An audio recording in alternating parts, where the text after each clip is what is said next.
ಸ್ನೇಹಿತರೆ ನಮಸ್ಕಾರ. ನಾನು ರವೀಂದ್ರ ಜೋಶಿ. ನಿನ್ನೆ ಸುಪ್ರೀಂ ಕೋರ್ಟಿನಲ್ಲಿ ಒಂದು ವಿಚಿತ್ರವಾದಂಥ ತೀರ್ಪನ್ನು ಆನರೇಬಲ್ ಚೀಫ್ ಜಸ್ಟಿಸ್ ಆದಂಥ ಸೂರ್ಯಕಾಂತ್ ಅವರು ಕೊಟ್ಟಿದ್ದಾರೆ. ಇದನ್ನು ನಿರೀಕ್ಷೆಯನ್ನೇ ಮಾಡಿರಲಿಲ್ಲ ನಾನು. ಇದು ತೀರ್ಪು ಅನ್ನೋಕ್ಕಿಂತ ಸದ್ಯದ ಮಟ್ಟಿಗೆ ಇದನ್ನು ಆದೇಶ ಅಂತ ಕರಿಬೋದು. ಏಕೆಂದರೆ ಇನ್ನೂ ಪ್ರಕರಣ ಇತ್ಯರ್ಥ ಆಗಿಲ್ಲ. ಇತ್ಯರ್ಥ ಆಗುವುದಕ್ಕಿಂತ ಮುಂಚೆ ಆನರೇಬಲ್ ಚೀಫ್ ಜಸ್ಟಿಸ್ ಅವರು ಹೊರಡಿಸಿದಂಥ ಟಿಪ್ಪಣಿ ಇದು, ಅಥವಾ ನಿರ್ದೇಶನ ಅಂತ ಕರೀರಿ. ಕಾನೂನಿನ ಭಾಷೆಯಲ್ಲಿ, ಕಾನೂನಿನ ವ್ಯಾಪ್ತಿಯಲ್ಲಿ, ಕಾನೂನಿನ ಪರಿಧಿಯಲ್ಲಿ ಅದಕ್ಕೆ ಯಾವ ಪದವನ್ನು ಬಳಸ್ತಾರೆ ನನಗೆ ಗೊತ್ತಿಲ್ಲ. ಇರೋಂಥ ವಿಷಯವನ್ನು ತಮಗೆ ಹೇಳ್ತೇನೆ ನಾನು. ಈಗ ನೀವು ಜಗಳ ಮಾಡಿರ್ತೀವಿ, ಯಾವುದೋ ಒಂದು ವ್ಯಾಜ್ಯ ಆಗಿದೆ. ವ್ಯಾಜ್ಯವನ್ನು ಪಂಚಾಯತಿಗೆ ತೊಗೊಂಡು ಹೋಗ್ತೀವಿ. ಸಣ್ಣ ಊರು, ಊರಲ್ಲಿ ಒಬ್ಬ ಜಮೀನ್ದಾರ, ಗೌಡನ ಎದುರಿಗೆ ಇಬ್ಬರು ಕೂತ್ಕೋತೀವಿ. ಕೂತ್ಕೊಂಡಾಗ ಊರು ಜನ ಎಲ್ಲ ಸೇರಿರ್ತಾರೆ.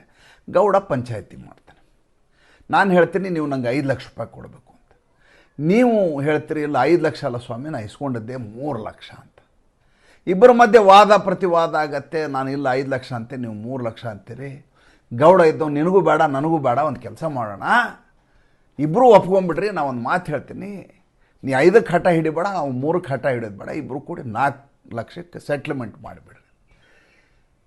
ಒಂದೋ ಈ ಪ್ರಕರಣ ಮುಗಿದ್ರೆ ಸಾಕು ಅನ್ನುವಂಥ ಕಾರಣಕ್ಕೋ, ಅಥವಾ ಗೌಡ ಹೇಳ್ಯಾನಲ್ಲ ಅವ್ನು ಮರ್ಯಾದೆ ಕೊಡಬೇಕಂತ ಇಬ್ಬರು ಅಸಮಾಧಾನ ಇದ್ದರೂ ಕೂಡ ಒಪ್ಪಿಗೆಯನ್ನು ಕೊಟ್ಟು ಈ ಪಂಚಾಯಿತಿಯನ್ನು ಮುಗಿಸ್ತೀವಿ. ಅಲ್ಲಿಗೆ ವಿವಾದ ಇತ್ಯರ್ಥ ಆಯಿತು.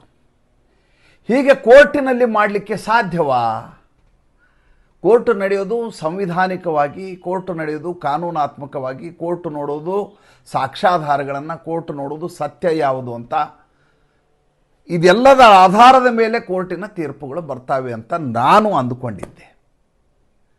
ಆದರೆ ಈಗ ನಿನ್ನೆ ಮಧ್ಯಪ್ರದೇಶದ ಧಾರ್ ಡಿಸ್ಟ್ರಿಕ್ಟ್ನಲ್ಲಿರುವಂಥ ಭೋಜ್ ಮಂದಿರ ಇದೆಯಲ್ಲ, ಆ ಭೋಜ್ ಮಂದಿರದ ಪ್ರಕರಣದ ವಿಚಾರಣೆಯ ಸಂದರ್ಭದಲ್ಲಿ ಆನರೇಬಲ್ ಚೀಫ್ ಜಸ್ಟಿಸ್ ಅವರು ಕೊಟ್ಟಿರುವಂಥ ತೀರ್ಪು ಇದೆಯಲ್ಲ, ಟಿಪ್ಪಣಿ ಇದೆಯಲ್ಲ, ಅದು ನನಗೆ ಅಚ್ಚರಿಯನ್ನು ಮೂಡಿಸಿರುವಂಥದ್ದು.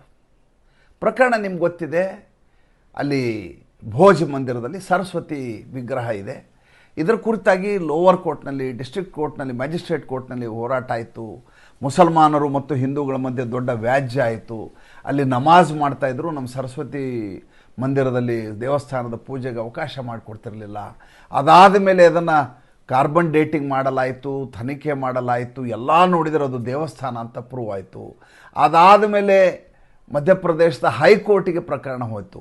ಹೈಕೋರ್ಟ್ನಲ್ಲಿ ಮೇ 5ನೇ ತಾರೀಕು ತೀರ್ಪನ್ನು ಕೊಡಲಾಯಿತು. ಇದು ದೇವಸ್ಥಾನ, ಇದು ಮಸೀದಿ ಅಲ್ಲ, ಇಲ್ಲಿ ಯಾವುದೇ ರೀತಿಯಾದಂಥ ನಮಾಜು ಮಾಡಲಿಕ್ಕೆ ಆಸ್ಪದ ಇಲ್ಲ, ಇನ್ನು ದೇವ್ರ ಪೂಜೆಯನ್ನು ನೀವು ಮಾಡಬಹುದು ಅನ್ನೋಂಥ ಆದೇಶವನ್ನು ಮಾಡಲಾಯಿತು. ಇದೆಲ್ಲ ತಮಗೆ ಗೊತ್ತಿದೆ. ಈಗ ಯಾವಾಗ ಈ ರೀತಿ ತೀರ್ಪು ಬಂದು ಅದು ಸರಸ್ವತಿ ದೇಗುಲ ಅಂತ ತೀರ್ಮಾನ ಆಯಿತು, ಯಾವಾಗ ಅಲ್ಲಿ ಪೂಜೆ ಪುನಸ್ಕಾರ ನಡೆಯುತ್ತೋ, ಅದಾದ ಮೇಲೆ ಮುಸಲ್ಮಾನರು ಸುಪ್ರೀಂ ಕೋರ್ಟಿಗೆ ಮೊರೆ ಹೋದರು. ಈ ದೇಶದಲ್ಲಿ ಜೀವನದ ಬಹುಭಾಗ ಎಲ್ಲ ಕೋರ್ಟಲ್ಲೇ ಹೋಗ್ಬಿಡತ್ತೆ. ಯಾವುದೂ ಕೂಡ ತಾರ್ಕಿಕವಾಗಿ ಇತ್ಯರ್ಥ ಆಗುವುದು ಒಂದು ತಲೆಮಾರಿನಲ್ಲಿ ಸಾಧ್ಯವೇ ಇಲ್ಲ ಅನ್ನೋಂಥ ಪರಿಸ್ಥಿತಿ ಬಂದು ಕೂತಿದ್ದೀವಿ ನಾವು. ಅಂಥದ್ದರಲ್ಲಿ ಇಂಥ ಸಂವೇದನಾಶೀಲ ವಿಚಾರಗಳು, ಒಂದು ಸಮುದಾಯದ ನಂಬಿಕೆ ಶ್ರದ್ಧೆಗೆ ಸಂಬಂಧಪಟ್ಟಂಥ ವಿಚಾರಗಳು ಸುದೀರ್ಘವಾಗಿ ನಡೆಯುವುದರಿಂದ ಸಮಾಜದ ಆರೋಗ್ಯದ ಮೇಲೆ ಯಾವ ಪರಿಣಾಮ ಆಗತ್ತೆ ಅಂತ ಕೋರ್ಟ್ಗಳೂ ಯೋಚನೆ ಮಾಡುವುದಿಲ್ಲ. ವ್ಯಾಜ್ಯದಲ್ಲಿರುವವರಂತೂ ಯೋಚನೆ ಮಾಡೋದೇ ಇಲ್ಲ. ಇದನ್ನು ತಮ್ಮ ಹಕ್ಕು ಅಂತ ಪ್ರತಿಪಾದಿಸ್ತಾರೆ, ಸಂವಿಧಾನದ ಹೆಸರನ್ನು ಹೇಳ್ತಾರೆ, ಅನಗತ್ಯವಾಗಿ ಇಂಥ ಕಿರುಕುಳವನ್ನು ಕೊಡ್ತಾರೆ. ಆಗಿದ್ದೇನು? ಮೇ 5ನೇ ತಾರೀಕು ಮಧ್ಯಪ್ರದೇಶ ಹೈಕೋರ್ಟ್ ಆರ್ಡರ್ ಮಾಡುತ್ತೆ. ಸರಸ್ವತಿ ಪೂಜೆ ಪುನಸ್ಕಾರ ಎಲ್ಲ ಶುರುವಾಗ್ತವೆ. ಸಾಬ್ರು ನೇರವಾಗಿ ಸುಪ್ರೀಂ ಕೋರ್ಟಿಗೆ ಮೊರೆ ಹೋಗ್ತಾರೆ. ಅಲ್ಲಿ 3 ಸದಸ್ಯ ಪೀಠಕ್ಕೆ ಇದು ವಿಚಾರಣೆಗೆ ಬರುತ್ತೆ.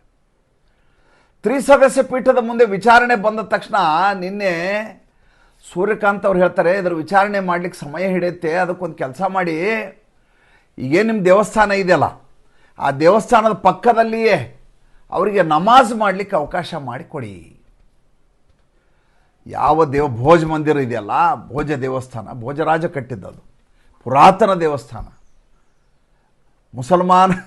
ಮುಸಲ್ಮಾನರ ಧರ್ಮ ಶುರುವಾಗಿದ್ದೆ, ಮತ ಅದು ಧರ್ಮ ಅಲ್ಲ, ಶುರುವಾಗಿದ್ದೆ 6ನೇ ಶತಮಾನದ ಆಚೆಗೆ. ಅದು ಎಲ್ಲಿ? ಅರಬ್ನಲ್ಲಿ. ಇಲ್ಲೆಲ್ಲ ಇಲ್ಲಿ ಬರಲಿಕ್ಕೆ ಮುಂದೆ ಟೈಮ್ ಹಿಡಿತು.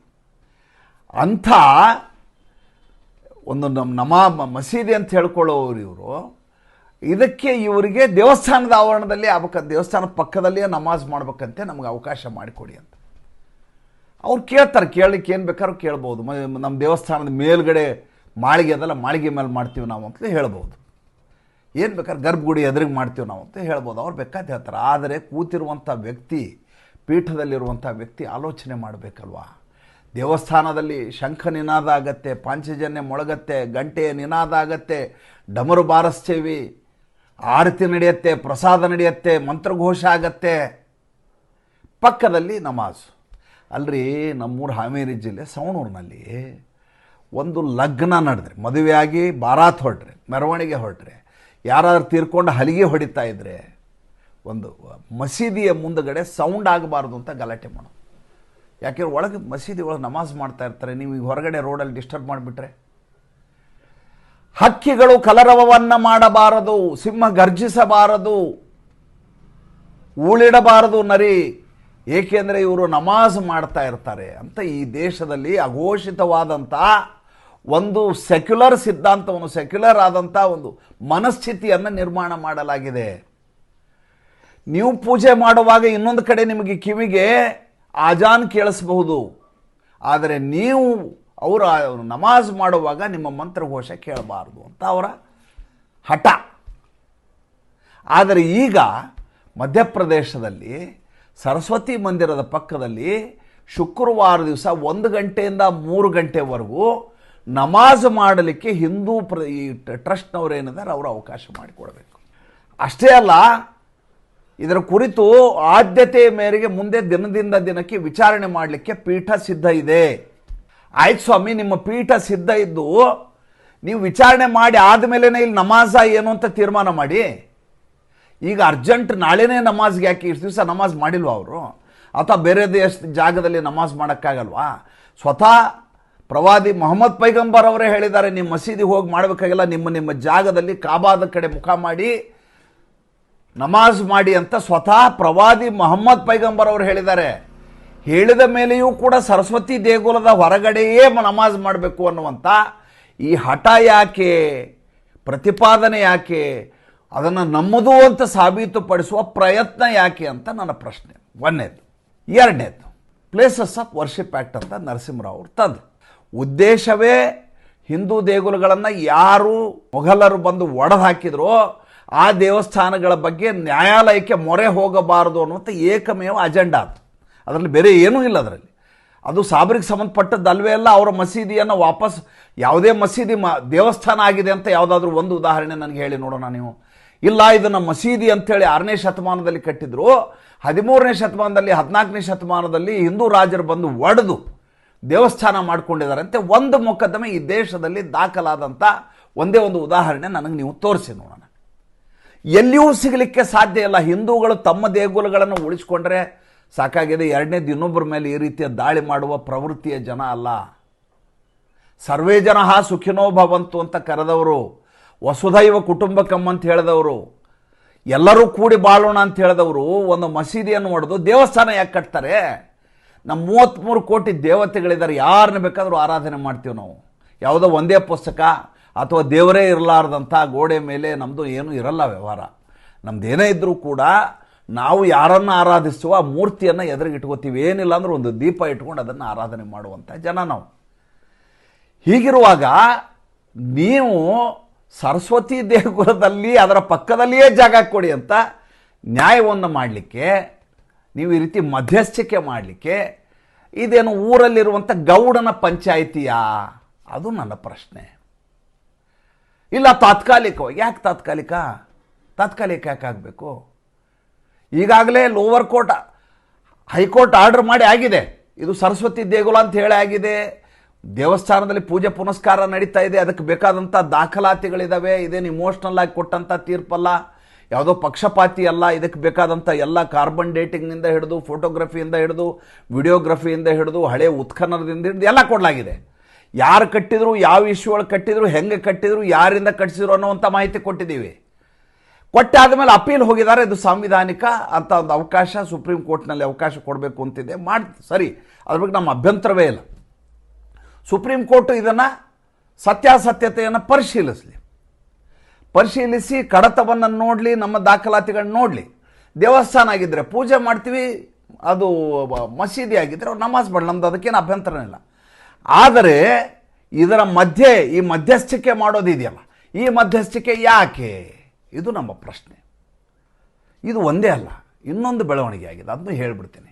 ಸ್ವಲ್ಪ ಸುದೀರ್ಘ ಆದರೂ ದಯವಿಟ್ಟು ಸಹಿಸ್ಕೊಳ್ಳಿ. ನಾನು ಇವತ್ತು ಸಿಟ್ಟು ಬಂದು ಹೇಳ್ತಾ ಇರೋದು, ನನಗೆ ಆಗ್ತಾಯಿಲ್ಲ ಇದು. ಯಾಕೆಂದರೆ ಕೋರ್ಟು ಅಂದರೆ ಯಾವತ್ತೂ ದಾಖಲಾತಿಗಳ ಮೇಲೆ ನಡೆಯೋದು, ಸಾಕ್ಷ್ಯಾಧಾರದ ಮೇಲೆ ನಡೆಯೋದು, ಸತ್ಯಾಸತ್ಯತೆ ಮೇಲೆ ನಡೆಯೋದು, ಮತ್ತು ಅಲ್ಲಿರುವಂಥ ಎವಿಡೆನ್ಸು, ವಿಟ್ನೆಸ್ಸು ಅದನ್ನು ಇಟ್ಕೊಂಡು ಮಾಡಬೇಕು, ಕಾನೂನುಬದ್ಧವಾಗಿ ಆಗಬೇಕು.